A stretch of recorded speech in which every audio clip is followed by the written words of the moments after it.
जय Jagannath सांगने good morning आते दिन पर पुणी डेली ब्लॉग स्टार्ट है मोर तो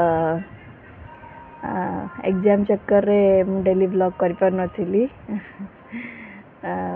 आज कल तो स्टार्ट हो सारे एवं कंटिन्यू चलो आगु को आप मैंने वीडियो को देखु था चैनल को सब्सक्राइब निश्चिंत करेंगे। तो आज दिन में कौन सब हम आप निश्चिंत रूपे शेयर करी आपण मैंने वीडियो रे था तो देखता सकाळ सब काम ऑलरेडी कंप्लीट सरलानी एवं जाऊँ बाबा को दर्शन करके आसबि तो आपण मैंने मो सहित आसतु जा बाबा को दर्शन करिया बाबा को दर्शन कर सारी आसला बाकी जहाँ सब कम हम वीडियो रे शेयर करी आपण मैंने निश्चय देखिए। बर्तमान चलन जी बाबा को दर्शन करिया।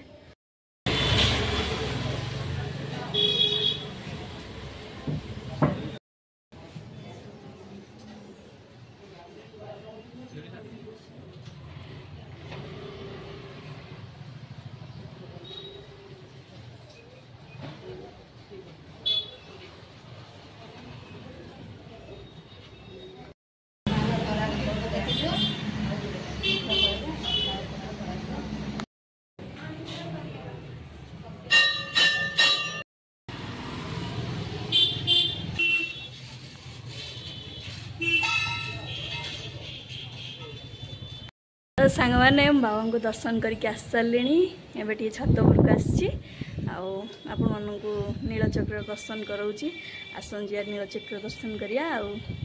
आज दिन आरंभ बाबा का दर्शन सहित बहुत बढ़िया से होती तो दिन भी भल से कटे बोली मोर आशा।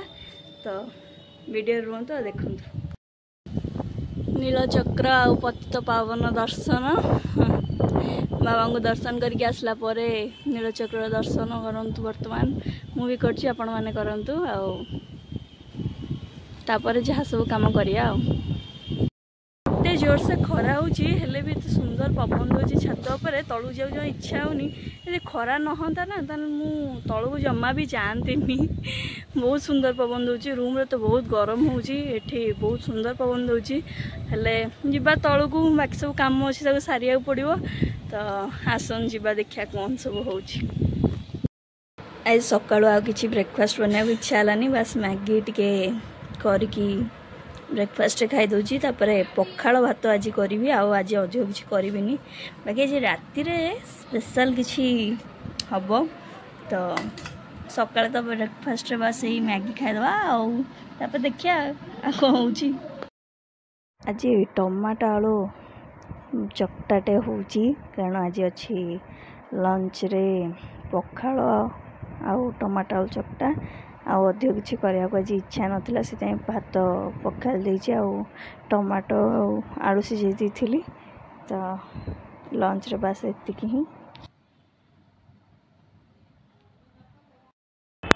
सांग मैंने पखाळ भात खाई शोई पड़ी जोर से निद हो जाता मत आउ खाली रे रूम रे रहिले खाई शोया छड़ा किसी काम न था तो मु भी खाई शोई पड़ी आउ उठला बेलू 4:30 है पाग पूरा अलग प्रकार करी कि वर्षा होची पुरी रे पाग पूरा ठंडा ठंडा करी आपन देखो केमती पाग कर सबू काम सारी सारा पर 4टा बेले देखु पाग केमती करी पुरी रे पूरा मेघुआ मेघुआ आ वर्षा भी स्टार्ट हो गलानी टिके टिके ठंडा ठंडा पवन दौर बहुत बढ़िया लगुच। देखु पुरी रो वेदर आज पूरा मेघुआ मेघुआ वर्षा होची किंतु देखा जाउनी बोधे कैमेरा रे किंतु वर्षा होची जा हो एते गरम रू टिके तो राहत मिलियो। खरा गरम होउथला वर्षा रे टिके तो रिलैक्स मिलियो सेतिरु टिके ठंडा लागिवो। आज गोटे दिन कि काली गोटे दिन जहाँ भी हो किसी दिन तो ठंडा लगे कैमेरा रे पानी पड़ी कि देखा जाऊन कि देखा तो रूम रे पवन जाऊनी ठीक से गरम हो छत उपरक आसी ठिया बढ़िया ठंडा ठंडा पवन दौर ଆଉ ଦେଖିଆ ଆଉ ପୁଣି କ'ଣ ହେଉଛି ଯେମିତି ବର୍ଷା ହେଲାଣି ଆଉ ଜଗା ପାଖକୁ ଯାଇପାରିବି କି ନାହିଁ କିଏ ଜାଣି ଦେଖିଆ ଯଦି ହୁଏ ଯିବି ଆଉ ନହେଲେ ନାହିଁ। ବହୁତ ସାରା ତ ନୁହଁ ବଟ୍ ଯାହା ବି ହେଉଛି ସ୍ପେଶାଲ୍ ଅଛି କାରଣ ଏମିତି ଇଚ୍ଛା ହେଲା ଟିକେ ଆଜି ପାଗ ବି ଥଣ୍ଡା ଥଣ୍ଡା ଦେଇଛି ତ ସେଥିପାଇଁ କି ଇଚ୍ଛା ହେଲା ଟିକେ ପୁରୀ ଖାଇବାକୁ। ତ ଆଜି ଡିନର୍ରେ ଅଛି ପୁରୀ ମଟର ଆଳୁ ତରକାରୀ ଆଉ ସୁଜି କ୍ଷୀରି। ଆପଣମାନଙ୍କୁ ମୁଁ ଦେଖେଇବି ମୁଁ କେମିତି ପୁରୀ ମଟର ଆଳୁ ତରକାରୀ ଆଉ ସୁଜି କ୍ଷୀରି କରୁଛି ଆଉ ମାନେ ଦେଖନ୍ତୁ ଭିଡ଼ିଓରେ। ଆଉ ଏସବୁ ପ୍ରିପାରେସନ୍ ସରିଲେ ତାପରେ ଟିକେ ମନ୍ଦିର ପାଖକୁ ଯିବି ଟିକେ ଜଗାକୁ ଦର୍ଶନ କରିବି ବୁଲିବାଲିକି ଆସିବି ତାପରେ ରାତିରେ ଡିନର୍ କରିବି ତାପରେ ଭିଡ଼ିଓ ଏଣ୍ଡ କରିବି। ତ ଆପଣମାନେ ଦେଖନ୍ତୁ କେମିତି କ'ଣ ସବୁ ହେଉଛି ଆଉ କ'ଣ ବାସ୍ ଦେଖନ୍ତୁ। ଆଉ ପୁରୀ ଆଉ ମଟର ତରକାରୀ ମୋର ହେଇସାରିଲାଣି। ଏବେ ମୁଁ ସୁଜି କ୍ଷୀରିର ସବୁ ପ୍ରିପାରେସନ୍ ଷ୍ଟାର୍ଟ କରିସାରିଲିଣି ଅଲରେଡ଼ି।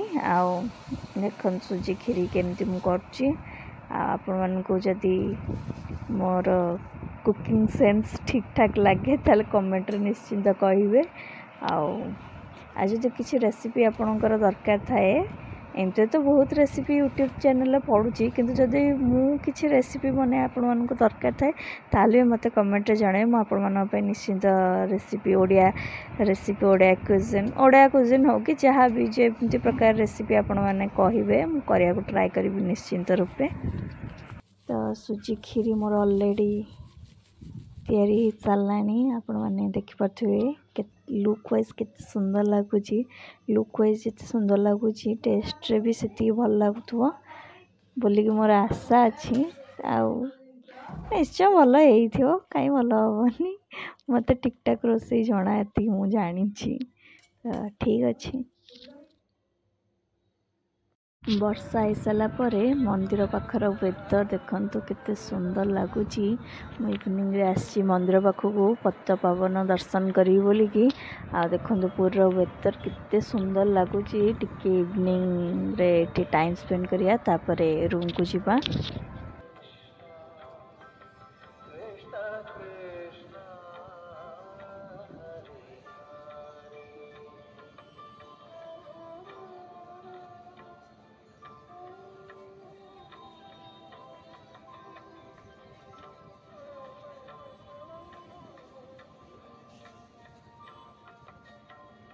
ତ ମନ୍ଦିର ପାଖରୁ ବୁଲାବୁଲି ସାରି ଆସିକି ବସି ଗୋଟେ ମୁଭି ଦେଖୁଥିଲି। ତ ଟାଇମ୍ କେତେବେଳେ ପଳେଇବା ଜଣାପଡ଼ିଲାଣି। ଡିନର୍ ଟାଇମ୍ ଅଲରେଡ଼ି ହେଇଗଲାଣି। ଆଉ ମୁଁ ଯାହା ବି କରିଥିଲି ପୁରୀ ମଟର ତରକାରୀ ଆଉ କ୍ଷୀରି ସେଇଟା ହିଁ ଅଛି ଡିନର୍ରେ ଆଉ ଅଧିକ କିଛି ନାହିଁ। ତ ଏବେ ମୁଁ ଡିନର୍ କରି ନେବି ତାପରେ ଆପଣମାନଙ୍କ ସହ ଦେଖା ହେଉଛି। ସାଙ୍ଗମାନେ ପୁଣି କାଲି ମୁଁ ଭିଡ଼ିଓ ଏଣ୍ଡ ନ କରିକି ଶୋଇପଡ଼ିଥିଲି। ତ କାଲିର ଭିଡ଼ିଓ ଟିକେ ମୁଁ ଆଜି ସକାଳେ ହିଁ ଏଣ୍ଡ କରୁଛି। ଆପଣଙ୍କ ଭିଡ଼ିଓଟି କେମିତି ଲାଗିଲା କମେଣ୍ଟ ମାଧ୍ୟମରେ ନିଶ୍ଚିନ୍ତ ଜଣାଇବେ। ଭିଡ଼ିଓକୁ ଲାଇକ୍ ସେୟାର କରିବାକୁ ଜମା ବି ଭୁଲିବେନି। ଆଉ ଚ୍ୟାନେଲକୁ ନିଶ୍ଚିତ ରୂପେ ସବସ୍କ୍ରାଇବ୍ କରିବେ। Thank you. ଜୟ ଜଗନ୍ନାଥ।